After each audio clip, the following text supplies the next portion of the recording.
For the first time in about 2 generations, we are finally seeing inflation a little bit out of control. It could be a lot worse, but we're going to talk about how you can protect yourself against inflation, among other things, as we explore.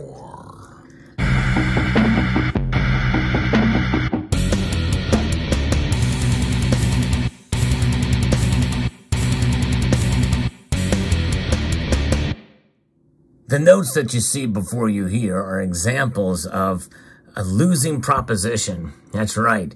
Fiat currencies are essentially a losing proposition by nature and by design, I would say, by many of these central banks around the world implementing Keynesian modern monetary policies. And we're seeing it happen time and time again.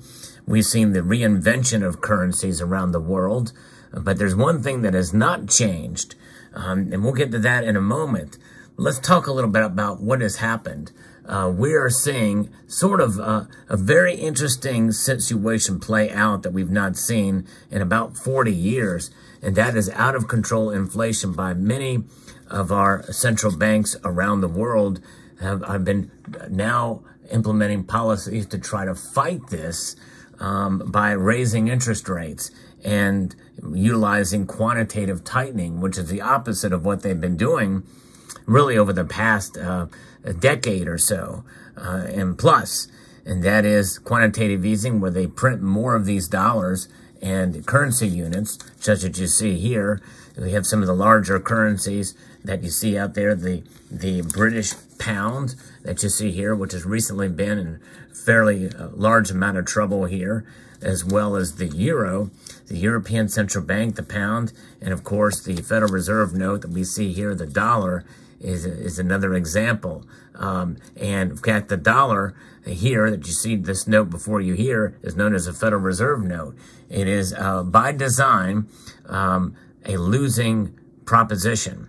It is a currency unit here known as a Federal Reserve note that has been in existence in this current form in some one way or another since 1913, when the Federal Reserve Act was created. And ever since then, this note, this dollar, has lost 98% of its value. And you let that sink in for a moment, folks. By design, it is a losing proposition. Now, I do believe that these currency units are a form of money, but I like to refer to it as a devaluing form of money. It is unsound money because of the nature of the design of it, of a target of 2% here in the United States.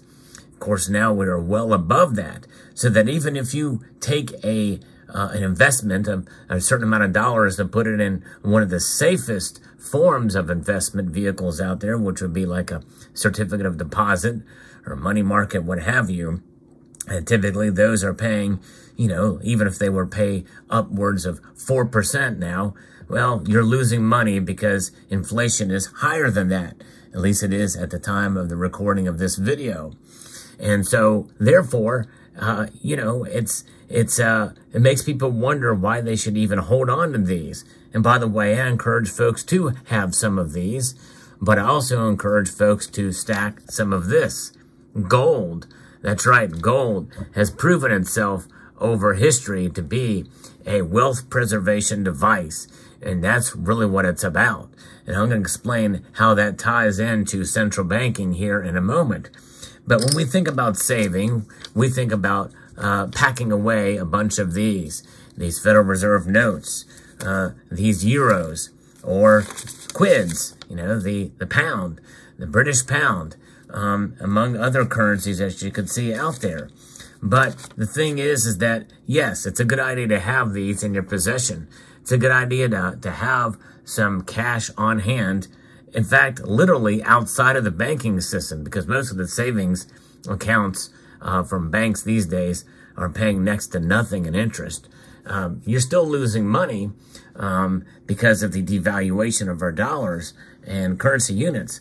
But it's good to have these in the case of an emergency so that you don't spend this, the gold that you have in your possession. Gold has proven itself to be the ultimate store of value, wealth preservation device over the course of history. Thousands of years, it has surpassed generations, epochs, nation states, religious movements, everything. Gold has survived it all, above anything else. Indeed. In fact, J.P. Morgan once said that gold is money, everything else is credit. And even though I do consider dollar bills to be actual money, it is unsound money, whereas this is sound money. And I am encouraging folks to do the opposite of Gresham's law, where bad money drives out good money. I think we should be exchanging more of these for more of this. And in order to protect this gold, have some of these on hand so that you don't have to liquidate your gold prematurely. Because it's about buying and holding, in my view. And gold is the metal that has proven itself. And what these central bankers are doing, we should be watching and mimicking. Yes, who would have thought that it would be a good idea to mimic what the central bankers are doing? And that is that more and more central banks are holding on and buying gold. In fact, we are seeing very much more than several generations of a record amount of gold buying over the course of last year. Within the last year, we've seen more gold bought than we have in since 1967.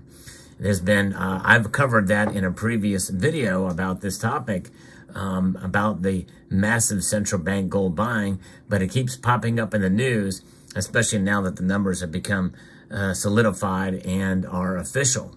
And I think folks should let that sink in. Though we don't want to mimic the fiscal irresponsibility of what many of these central banks are doing on one hand, but on the other hand, we should certainly understand and recognize gold as a store of value, because they are pretty transparent. The numbers are out there, and I believe these are numbers we can trust when it talks about central bank gold buying and about procuring and protecting themselves. And so therefore, it's incumbent upon us to protect ourselves with this lovely, lustrous yellow metal. And that's exactly what I'm encouraging you all to do, is to have a little bit of this on hand. Now, what you are seeing here in this display are various different sizes, larger sizes, but you can certainly accumulate and stack smaller sizes of gold as well, too. In fact, I posted videos on how to buy fractional gold on a budget and what the best fractional gold to buy on that budget.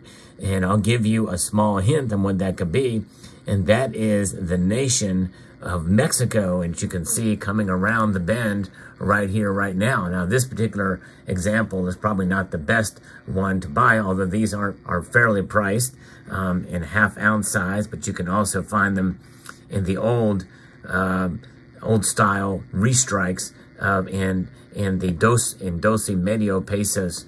That is affordable gold.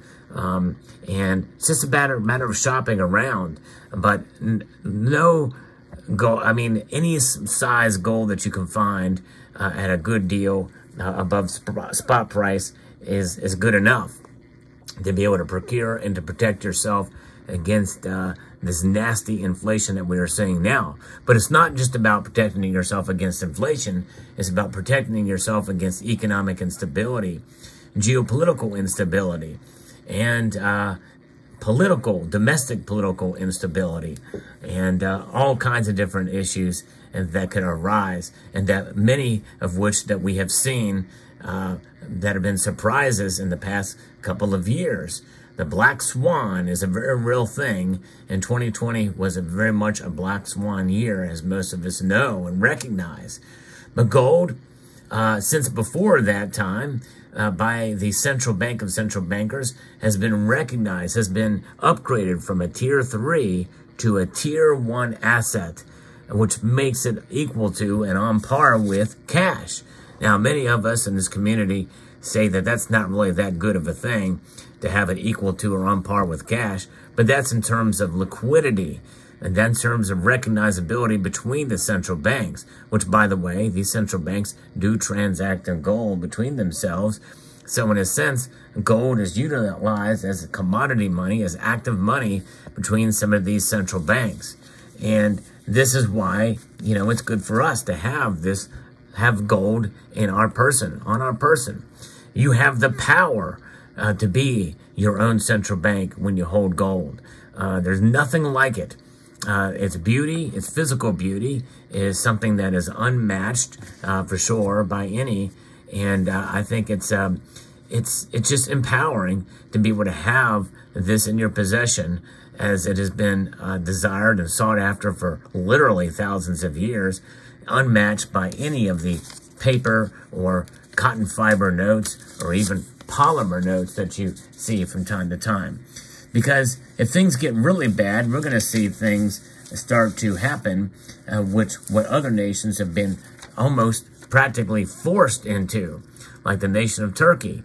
For years, their citizens have been accumulating gold because their currency is so unstable. And so when you have an unstable currency, then most definitely your citizens are going to try to find ways to stabilize and to preserve their wealth. The Central Bank of Turkey has been buying a lot of gold, and this last year they contributed to a massive amount of that. Then you have other nations, even some nations that aren't so friendly to the United States, that are bargaining with their citizens in order to try to fight inflation, and they are issuing gold coins or certificates of gold coins in order to help fight inflation. They've almost been backed into a corner. It's not happened yet in Venezuela, but we know what's going on in Venezuela. Hyperinflation to the core. That central bank is corrupt, and certainly the one who wants all the gold is the regime itself in Venezuela. But nonetheless, the people of Venezuela are looking for other avenues, and actually gold is a part of it. I've posted a video about that as well. Nonetheless, it's about preserving your wealth. It's about being your own central bank, empowering yourself. And I tell you what, as gold is marked by the Bank of International Settlements as that Tier 1 asset, make no mistake that you as an individual are a Tier 1 asset and recognized as such because you own gold. You've got the power of what central banks do, of what nations do. So there you go. Wealth preservation with gold. I hope you found this video encouraging and enlightening. I'd like to extend a multitude of gratitude to all of you for taking the time to watch and to encourage you to be your own central bank.